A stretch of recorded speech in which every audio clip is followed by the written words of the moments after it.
un conflit à des milliers de kilomètres de chez nous, mais qui a aussi des conséquences directes en Belgique. On va en parler ce soir avec Joël Rubinfeld, le président de la Ligue belge contre l'antisémitisme. Bonsoir, soyez le bienvenu.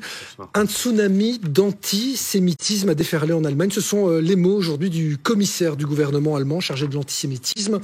En France, 3600 actes racistes et antisémites ont été recensés l'an dernier dans les écoles. Ça aussi, c'est une actualité du jour. Et chez nous, quelle est la situation en Belgique aujourd'hui ? La situation est assez similaire, c'est-à-dire que au niveau du monde occidental, principalement l'Europe occidentale et l'Amérique du Nord, vous avez ce tsunami d'antisémitisme.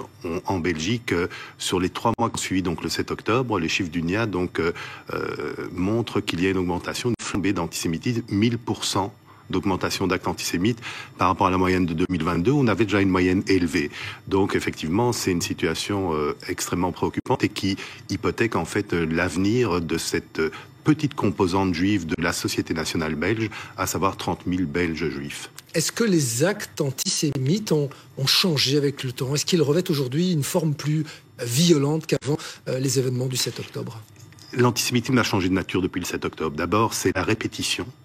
Avant, on avait des actes antisémites, mais c'était pas tous les jours. Aujourd'hui, par exemple, tous les jours, avec l'approbation du bourgmestre de Bruxelles, vous avez une manifestation anti-israélienne à la gare centrale, où est notamment scandé le slogan « From the river to the sea, Palestine will be free ». Ce qui, en substance, est le slogan 2.0 de la solution finale, puisque ça appelle à l'éradication de l'État juif. Donc, il a changé de nature. Il a aussi changé de nature dans le sens où on a basculé depuis le 7 octobre, et c'est très dur de le dire, et c'est très dur pour moi de le reconnaître, dans un antisémitisme d'État. Puisqu'aujourd'hui, on a des relais au plus haut niveau du pouvoir de cet antisémitisme dans cette nouvelle langue.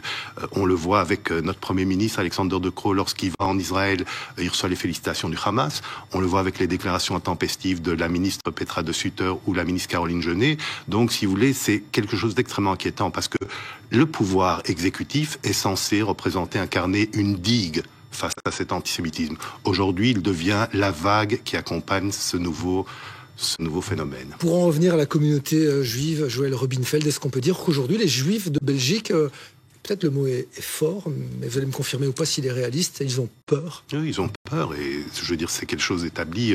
Il y a eu un communiqué de presse de la Commission européenne, c'était en octobre, je pense, ou novembre 2023, qui établissait justement ce phénomène, la peur des Juifs européens. Je vous donne des exemples. Aujourd'hui, beaucoup de Juifs ont changé leur nom sur leur compte Uber. Il faut bien comprendre de ce qu'il s'agit. Aujourd'hui, si vous appelez Lévi, Cohen ou un nom, un consonant juif, eh bien, vous avez peur de prendre un taxi Uber ou d'être livré par Uber Eats parce que il y a eu en France et dans d'autres pays de la violence par rapport à cela.